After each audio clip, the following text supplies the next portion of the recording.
In a bustling supermarket parking lot, a middle-aged veteran parked in a handicap spot, displaying his permit. Moments later, a self-proclaimed woke woman confronted him, accusing him of abusing the system. Tensions flared as onlookers gathered. The veteran, calm but visibly hurt, offered no defense.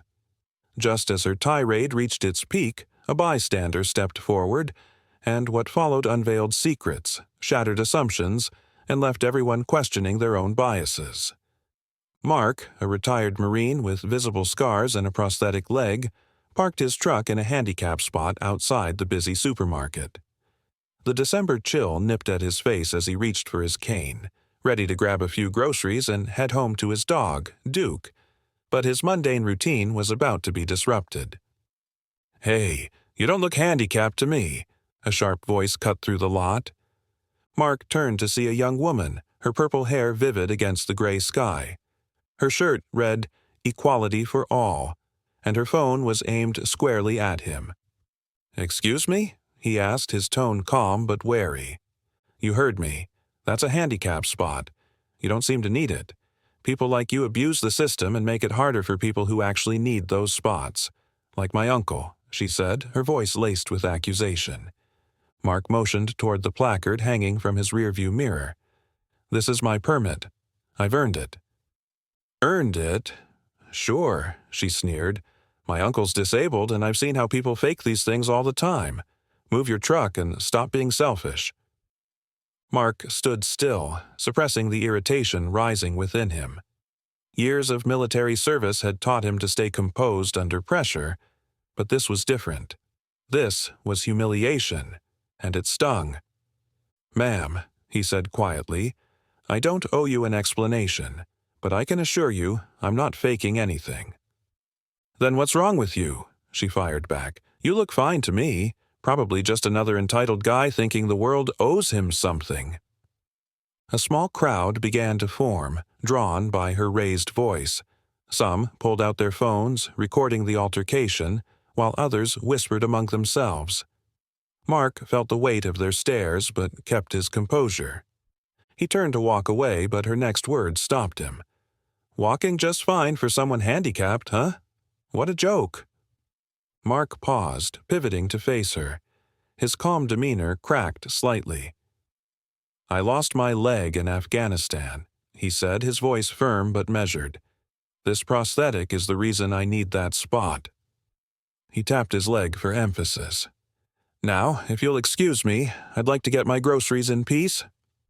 The crowd fell silent. The woman hesitated, her phone lowering slightly. But instead of backing down, she doubled down. "Just because you were in the military doesn't mean you get a free pass forever." Before Mark could respond, another voice rang out. "That's enough." An older woman stepped forward, her graying hair pulled neatly back. Her voice carried authority, and her expression was resolute. "And who are you?" the young woman demanded, her bravado slipping. "I'm someone who recognizes a veteran when I see one," the older woman said. Turning to Mark, she softened. "You served, didn't you?" Mark nodded, tension easing slightly. 30 years. Lost my leg during my second tour in Afghanistan." The crowd gasped, the truth hitting like a wave. The older woman faced the young one again. "Do you have any idea what you're saying? This man didn't just earn that placard, he sacrificed more than you can comprehend. You owe him an apology." The younger woman faltered. "I wasn't trying to—" "Enough," the older woman said firmly. "You're so busy being self-righteous, you didn't stop to think. Maybe instead of judging someone, you should listen first." Mark finally spoke. "I didn't want this to be a scene. I'm just here to buy groceries." He turned to the older woman. "Thank you, but it's not worth it. Let her be." The crowd began to disperse, murmurs of support for Mark rippling through. The young woman stood frozen, clutching her phone. The older woman glanced back at Mark. "Don't let her ignorance steal your peace," she said softly. Mark nodded and entered the store, leaving the young woman standing in the cold, her confidence shaken and her actions heavy on her mind. As Mark disappeared into the supermarket, Emily lingered in the parking lot, clutching her phone. The stares from onlookers stung, and guilt crept into her chest.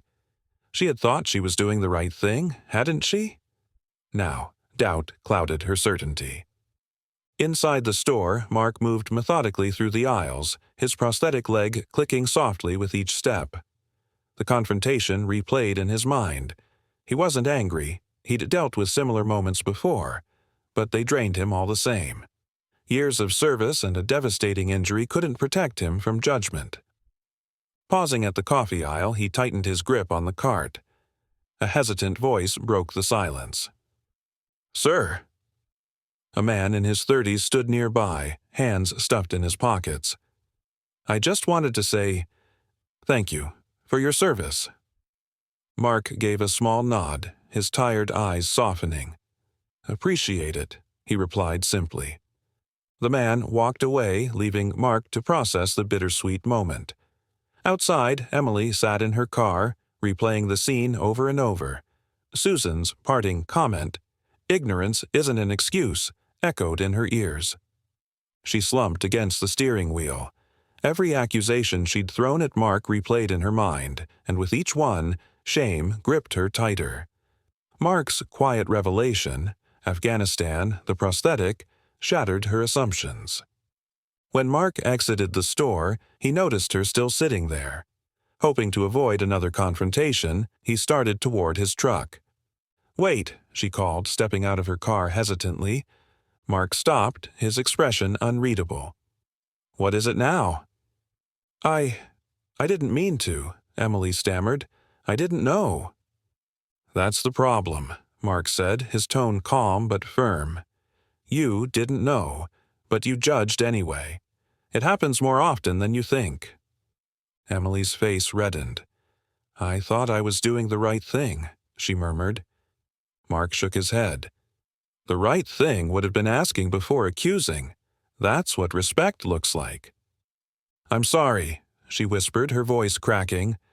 "I really am." Mark studied her for a long moment. "Apologies are a start, but understanding goes further." "I'll do better," she promised, her voice tinged with sincerity. Mark nodded, but didn't respond. Turning, he walked to his truck, his cane tapping lightly against the pavement. "I hope you do," he said over his shoulder. As he drove away, Emily leaned against her car, her thoughts a whirlwind. She didn't notice the distant cameras still recording or the posts already surfacing online. Back at his house, Mark unloaded his groceries as Duke, his loyal dog, wagged his tail. Later, as the evening sun dipped below the horizon, his phone buzzed. A friend had sent him a link. Clicking it, Mark watched a video of the parking lot confrontation. It had already gone viral, with thousands of views and a flood of comments. Many praised his calm demeanor and sacrifice, but others were vicious, tearing into Emily. Mark sighed, rubbing his temples. This wasn't what he wanted. He didn't need to be a viral story. At the same time, Emily sat in front of her laptop staring at the same video. Her heart sank as she read the comments. Each one felt like a blow, but she couldn't deny she deserved them. One comment stood out. "Ignorance isn't always malicious, but it still causes harm. Let's do better." It was from Susan. Emily stared at the screen, her resolve hardening. She needed to fix this, not for the world, but for herself. The next morning, Emily woke to her phone buzzing incessantly. She groaned and grabbed it from the nightstand only to find countless notifications, texts, missed calls, and social media alerts. Hesitant, she clicked one of the links to the now viral video from the parking lot. Her face stared back, distorted with anger as she confronted Mark.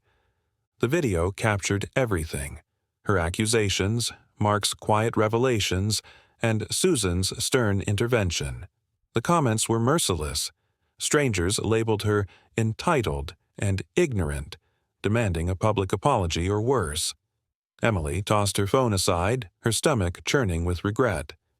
Across town, Mark sat on his porch, sipping coffee as Duke lay at his feet. Notifications pinged on his phone, but he ignored them. He hadn't asked for this attention. He scrolled through comments, most praising his composure, but one stood out. "Ignorance can be corrected if we give people the chance." Mark sighed. He didn't want anyone canceled, not even Emily. Emily sat at her kitchen table, staring at her laptop. She typed and retyped an apology post, but it all felt hollow. Mark's words echoed in her mind. Apologies are a start. Understanding goes further. With determination, she shut the laptop. An online apology wouldn't be enough. She needed to face him. That afternoon, Mark was surprised by a knock at his door. He opened it to find Emily standing there, clutching a small box. Her eyes were red-rimmed and her voice wavered as she spoke. "I came to apologize. Properly." She held out the box. "It's coffee. I saw you buying some yesterday." Mark hesitated before taking the box. "You didn't have to come," he said. "I know, but I wanted to," she replied. "I saw the video and I hated what I saw in myself. I'm so sorry for judging you." Mark stepped aside. "Come in." Inside, Emily knelt to pet Duke, who wagged his tail eagerly. "He's sweet," she said, trying to ease the tension. Mark nodded. "He's been with me through a lot." He gestured for her to sit. For the next hour, they talked. Emily explained her past, how her uncle's struggles with disability shaped her views but also her biases. Mark shared his journey, the sacrifices he'd made, and the daily challenges he still faced. When Emily left, their conversation left a subtle shift in the air.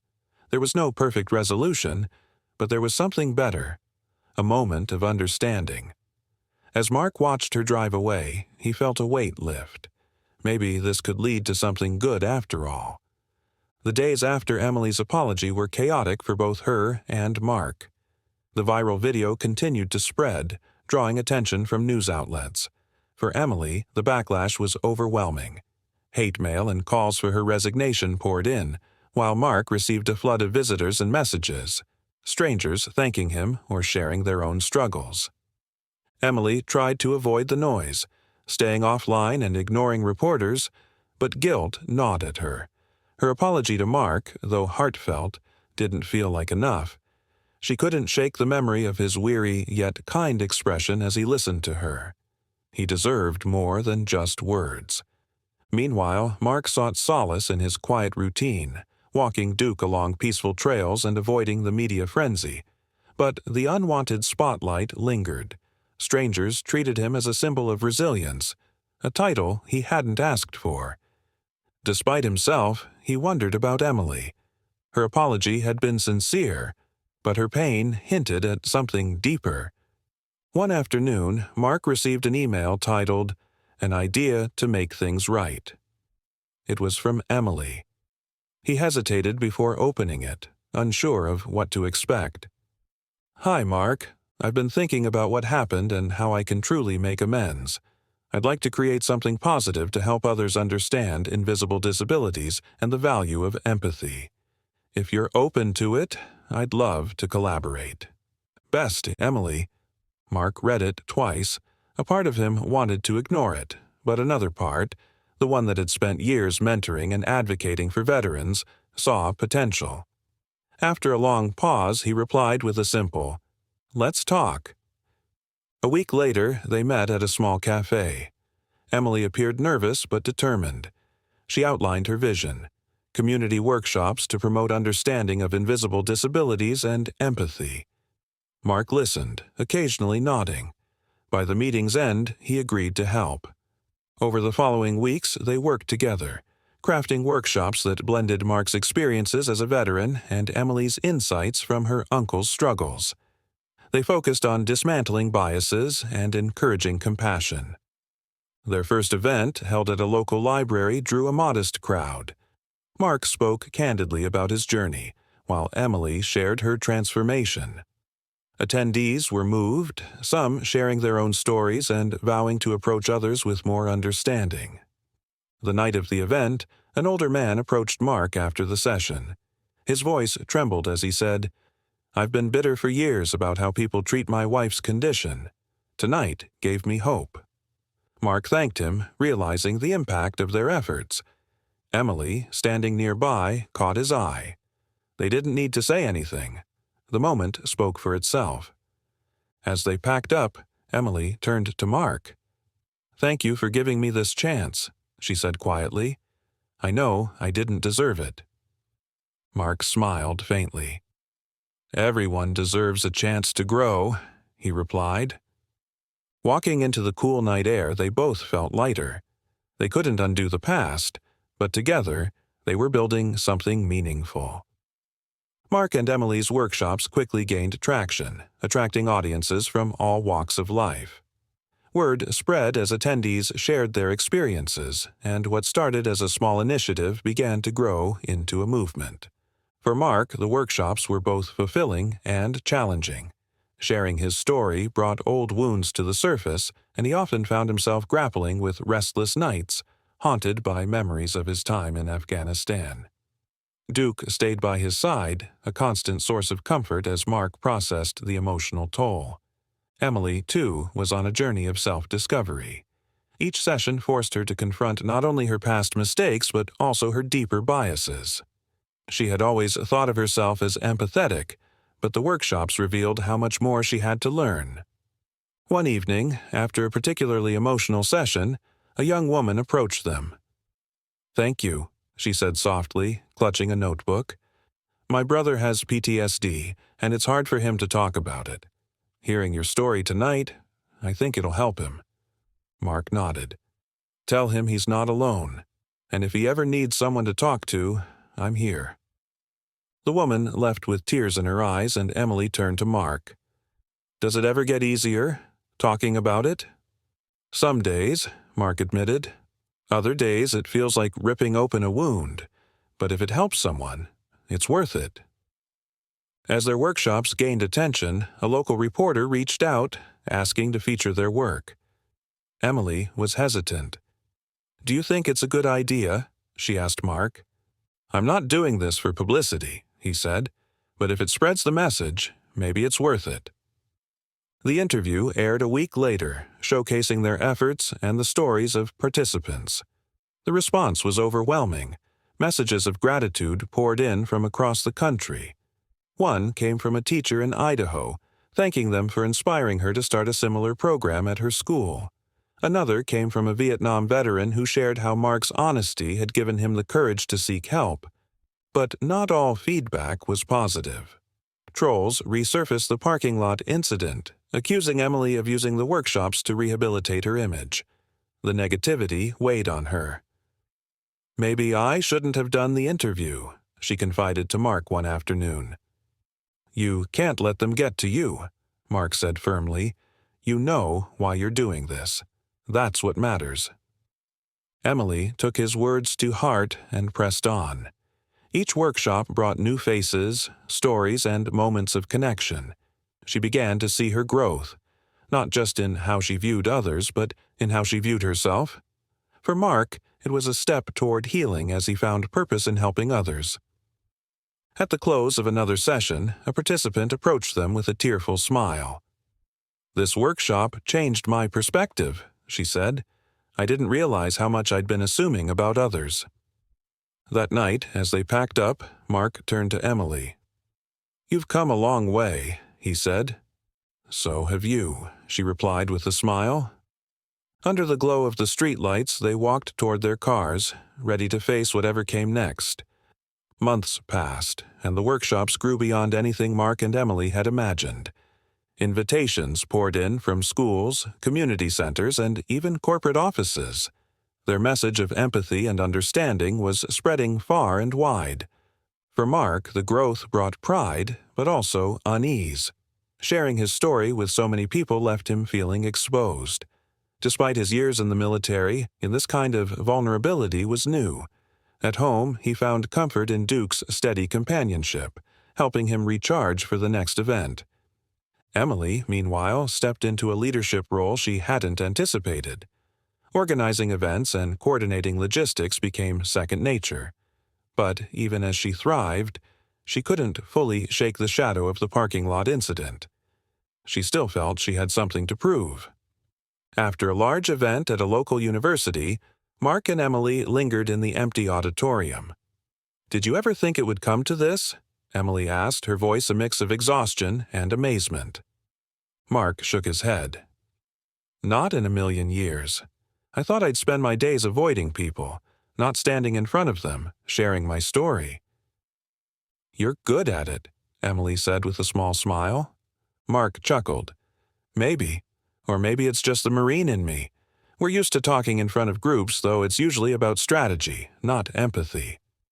They laughed, easing the tension of the evening. As they packed up, Mark paused. "You've changed a lot," he said seriously. "From the woman I met in that parking lot to now. It's night and day." Emily looked down. "Sometimes I think no matter what I do, people will only see that version of me.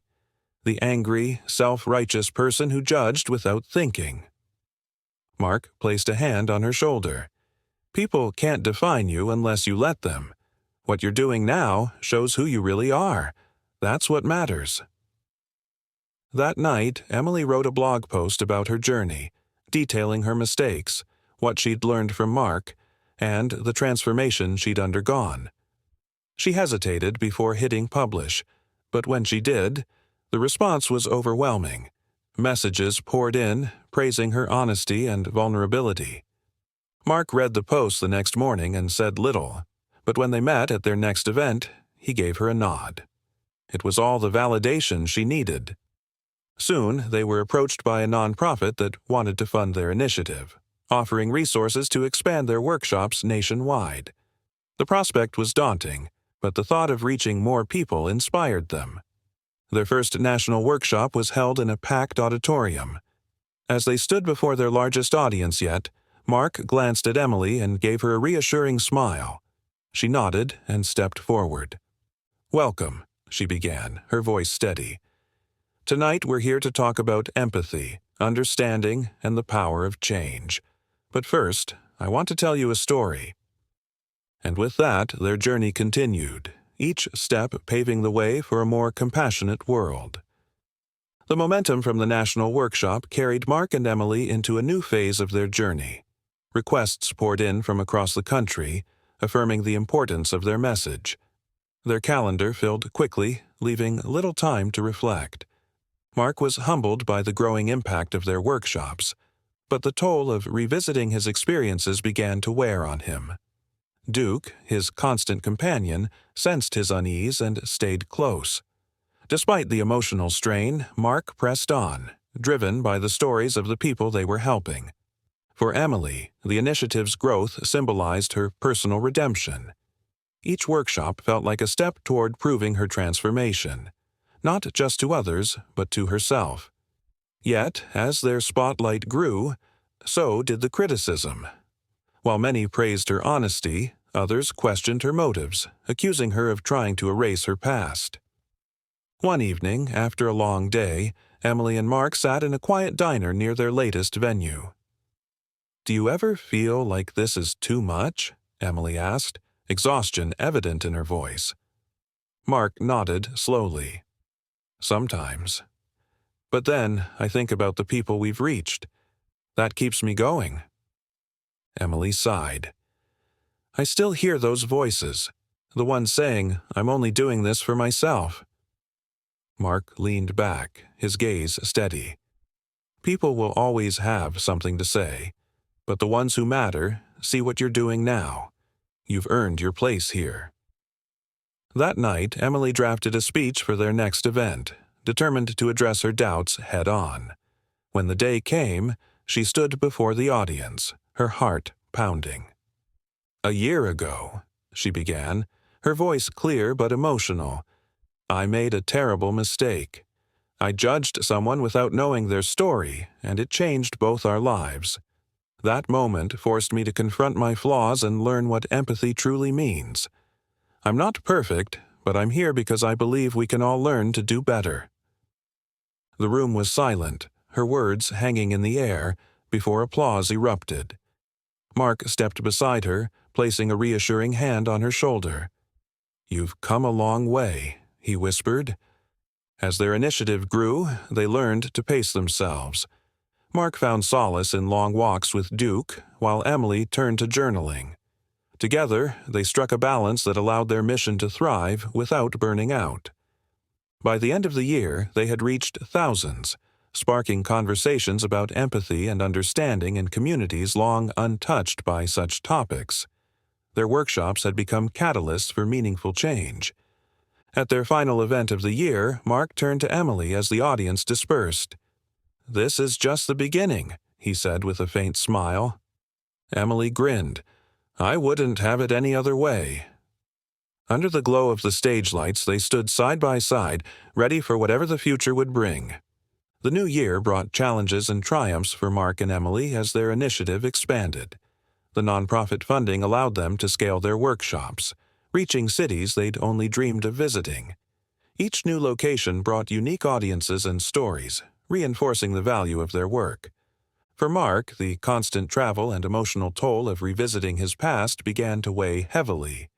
On long drives, he often stared out the window, lost in thought, with Duke resting his head on Mark's lap in quiet solidarity. While he cherished the moments of connection their work provided, he often wondered how long he could keep opening old wounds.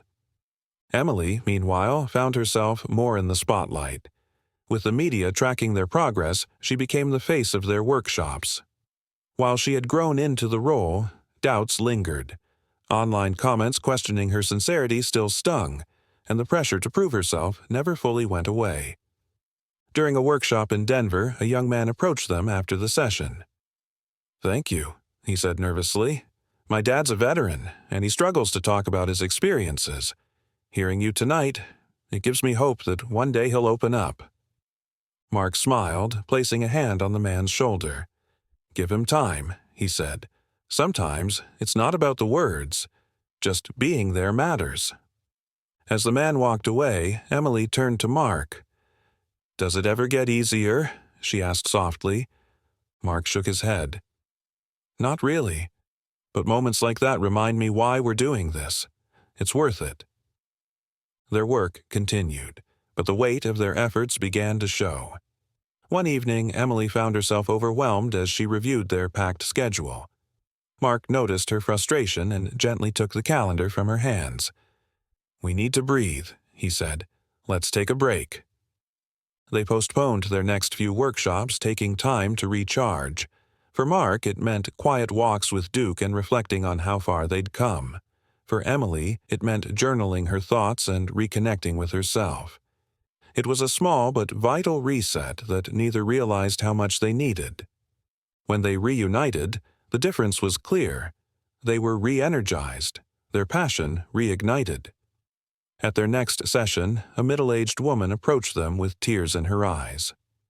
"I've felt bitter for years after losing my husband," she said. "Tonight, you reminded me I'm not alone."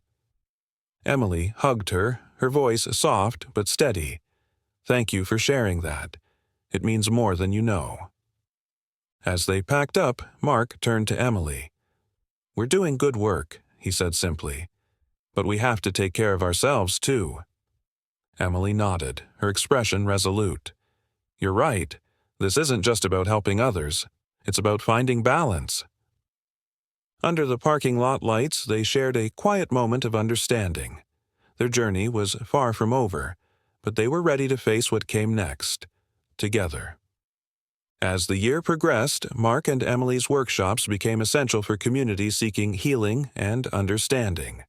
They traveled tirelessly, visiting towns and cities, their message resonating deeply. Each location brought unique challenges and triumphs, reinforcing the importance of their work. But with every success came challenges, testing their resolve. For Mark, the constant revisiting of his past felt like an emotional treadmill. While he was proud of the lives they touched, each workshop reopened old wounds. One evening, sitting on the steps of a community center after an emotional session, he confided in Emily. Sometimes it feels like I'm stuck. Talking doesn't always heal, he admitted. Emily nodded thoughtfully. You've helped so many people, but maybe it's time to focus on what you need too. Her words stayed with him. Over the next few weeks, Mark stepped back slightly, allowing Emily to take the lead. He still shared his story but found solace in listening rather than always speaking. The shift brought him a sense of balance he hadn't realized he needed. Emily, growing more confident, introduced interactive elements into the workshops, encouraging attendees to share their stories. During one session, an elderly woman stood up and shared how she had carried anger and grief since losing her son in combat.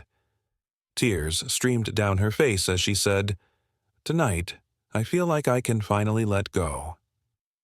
Emily approached her, wrapping her in a gentle embrace. "Thank you for sharing. You're not alone," she said softly. As the workshops evolved, so did Mark and Emily's bond. What began as an unlikely collaboration grew into mutual respect and a true partnership. They balanced each other, their strengths complementing one another. As the year drew to a close, the demands of their work weighed heavily. Both realized they needed a sustainable plan. One late night at a cafe, they brainstormed ideas. "What if we train others to lead workshops?" Emily suggested. "We can't be everywhere, but we can teach others to carry this forward." Mark nodded. "That makes sense. It's bigger than us now." The idea of training facilitators reignited their passion. They began developing a program to equip others with the tools and guidance to replicate their workshops across the country. It wasn't just about expanding their reach, it was about ensuring the movement they had started could continue to grow. At their final event of the year, held in a grand auditorium, Emily stood on stage, looking out at the crowd. "Tonight isn't just about us," she began. "It's about all of you, the stories you carry and the connections we share. Together, we can create a world where empathy and understanding are the norm." The audience erupted into applause. As Mark joined her on stage, he felt a renewed sense of purpose. This was more than a workshop, it was a movement. As they left the auditorium that night, Mark turned to Emily. "Are you ready for the next chapter?" Emily smiled, her expression resolute. "I think we've been writing it all along." Under the glow of the city lights, they walked side by side, ready to take the next step in their journey. A year after the grand auditorium event, Mark and Emily's initiative had grown beyond their wildest dreams. The facilitator training program was a success, with dozens of trained leaders hosting workshops nationwide. What began as a collaboration between two unlikely partners had become a national movement. For Mark, this evolution brought closure. He stepped back from speaking at every event, focusing instead on mentoring new facilitators. This role allowed him to stay connected to their mission without constantly reopening old wounds. The balance brought him a quiet sense of peace. Emily, meanwhile, thrived in her leadership role, managing logistics and outreach with confidence. Her ability to connect with people had become the heart of their initiative, inspiring others with her vulnerability and determination. Yet she never forgot the journey that had brought her here. On the anniversary of their first workshop together, Mark and Emily returned to the library where it all began. The room felt smaller than they remembered, but its significance was undeniable. "This is where everything changed," Emily said, running her fingers along the edge of a table. "It feels like a lifetime ago." Mark nodded. "It's humbling, isn't it, to think how far we've come?" They sat in silence, reflecting on the year that had transformed them. "You know," Mark began, "I think the biggest thing I've learned is that healing isn't just about sharing your story. It's about listening to others, too." Emily smiled. "And I've learned that redemption isn't about erasing your mistakes. It's about learning from them and doing better." That evening, they hosted a special session at the library, inviting attendees from their first workshop to join them. The gathering was intimate, filled with familiar faces and heartfelt conversations. Attendees shared how the workshops had impacted their lives. "I used to think empathy was just a nice idea," one woman said, "but now I see it as something we have to practice every day." As the session came to a close, Mark stood and addressed the group.